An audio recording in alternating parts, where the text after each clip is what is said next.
Andy Brassell This is amazing. is with us. And Andy, the Germans are quite pedantic about what constitutes a hat-trick, aren't they? 3 in a row, which is what it used to be in the old days. It's one for traditionalists, really, isn't it? in the UK. I mean, if I was Harry, I would be saying, well, I got 2 assists as well. I mean, give over. Come on. I mean, Germany is absolutely in love with Harry Kane at the moment. It's one of those things that we've seen it before with players, I guess, big players coming to the Premier League. You kind of know they're good. And then you see them every single week and you're like, okay, now it's properly in front of me.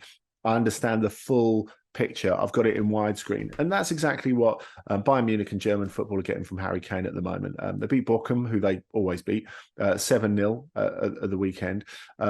Kane's hat-trick, 2 assists, including 1 brilliant pass from Leroy Sané. Look, I know you watch Tottenham on a regular basis. You know the one without even seeing it. Just inside the full-back from the halfway line. Classic bit of Kane. And he fits them perfectly in every way. He makes the players around him better. They even played him in a 2 up front, actually, which is something that he's not done so habitually with Erik Maxim Choupo-Moting, who was kind of the stand-in Lewandowski last season. And he looked really good in that too. Is it a bit more of a buffet for him when you play teams in the lower reaches of the Bundesliga, considering how strong Bayern are compared with a lot of the other sides?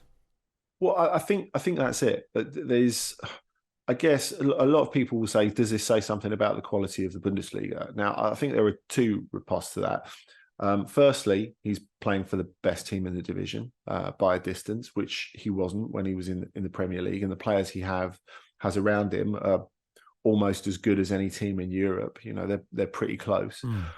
And I guess the other thing is the fact that he's not even top scorer in the Bundesliga at the moment. It's Seru Guirassy, who came quite close to signing for Fulham in the summer.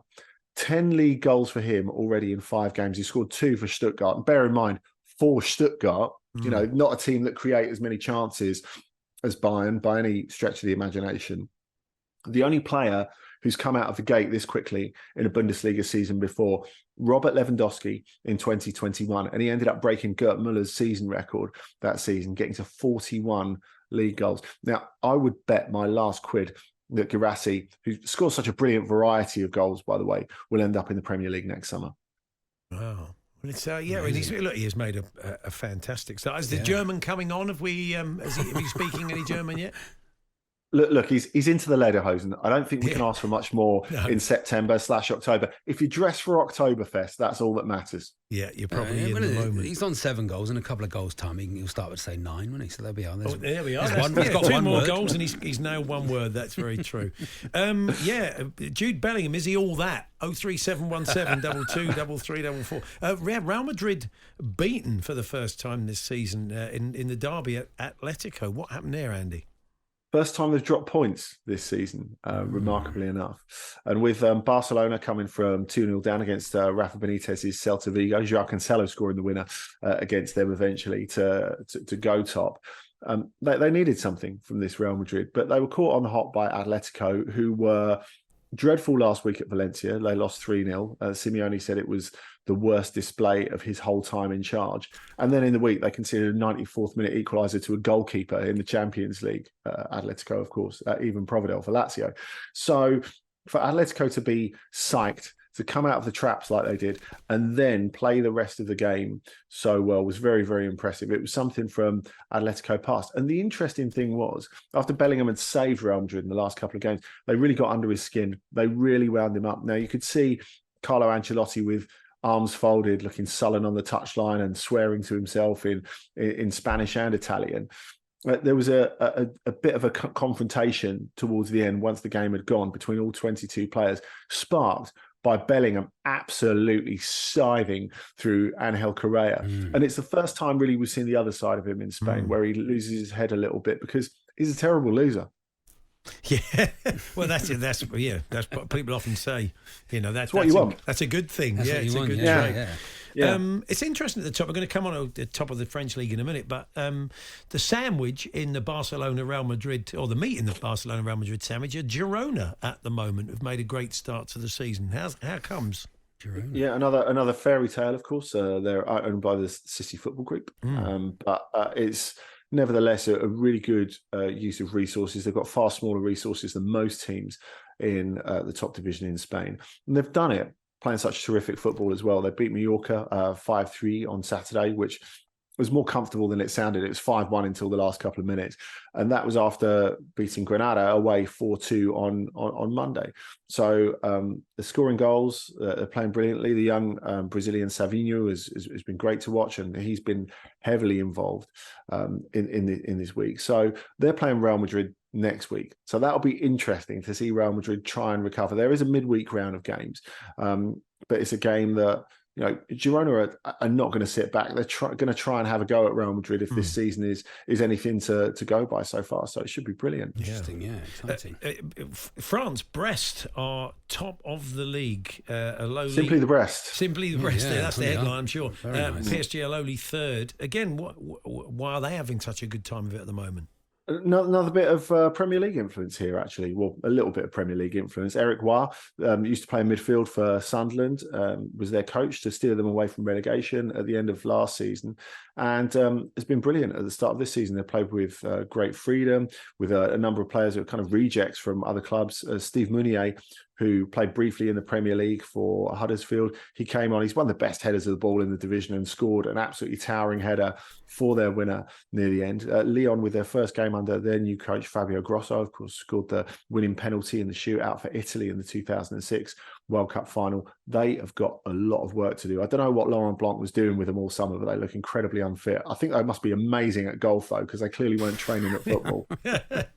PSG beat Marseille in the Classic, but Mbappe's picked up an injury. Yeah, belting goal in that one. Yeah, that's right. That opening goal, Charlie, by his great mate Achraf Hakimi. He won the free kick by getting absolutely clouted on the ankle, Mbappe, by Leonardo Balerdi, who's clumsy at the best of times. It must have really hurt. He tried to run it off for the next 10, 15 minutes. It didn't work.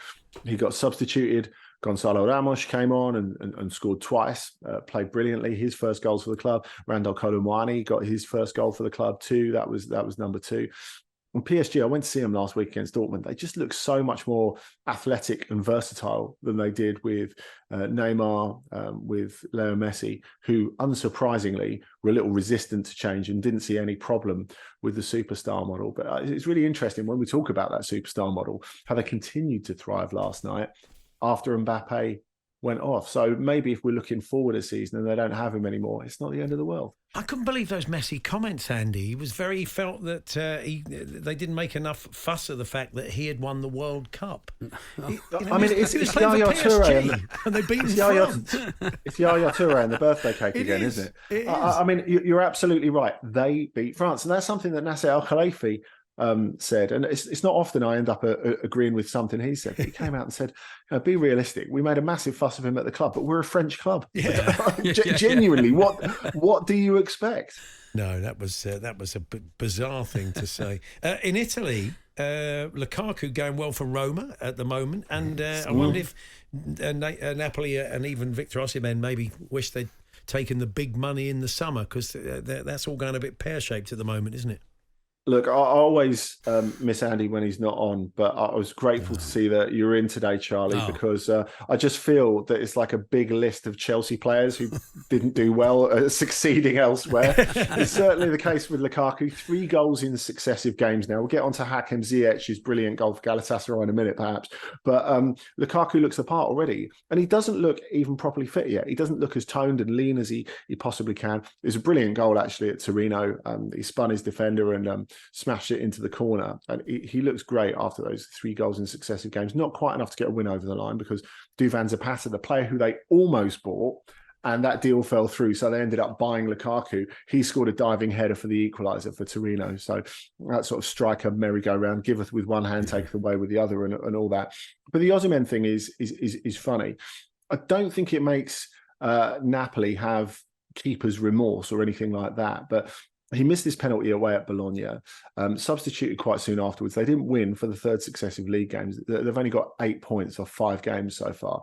And then Osimhen has this massive row with Rudi Garcia, the coach, on the touchline, and really is pointing everything at Garcia. And, you heard him speak afterwards and saying, well, if you show me a player who's happy with being taken off, I'll show you a bad player. And it's like, come on. He was openly disrespecting you in front of a stadium full of fans, and goodness knows how many more on television. And you've got Napoli fans out there that sort of on Twitter and Instagram and all sorts of social saying, look, let's get rid of Garcia now while we've still got a chance to save this season, because Luciano Spalletti is really, really missed, even more than Kim Min-jae, who went to Bayern Munich. And just very quickly, you want to mention Ziyech? You said that he's scored his first goal, was it, for Galatasaray?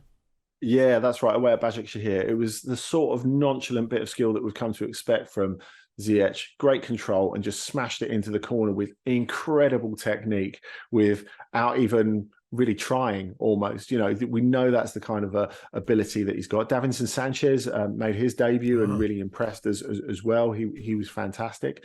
And elsewhere, Mario Balotelli has gone back to Turkey. He's gone back to Adana Demirspor. He didn't play. He was an unused sub, having arrived back from Swiss football just this week. But despite not playing, he was a sort of agent of chaos, because Adana Demirspor went down 2-1 at Kazim Pasha. They ended up with 8 players. So even having Mario in the building can create this level of chaos. We have to have a word as well for Alex Oxlade-Chamberlain, who scored a brilliant winner for Başakşehir against for Besiktas against Kayserispor. We're going to have to start doing a sort of separate Turkish roundup. That's what I'm pushing for. So many Turkish, so many players playing in Turkey that we know. Anyway, we'll work on that. We'll catch up with you next week, Andy. Thank you. Cheers, Andy. Thanks, fellas. Look forward to it. Paul Hawksbee and Andy Jacobs, Monday to Friday afternoons 1 till 4 on AM, on DAB, via the talkSPORT app and on your smart speaker. talkSPORT.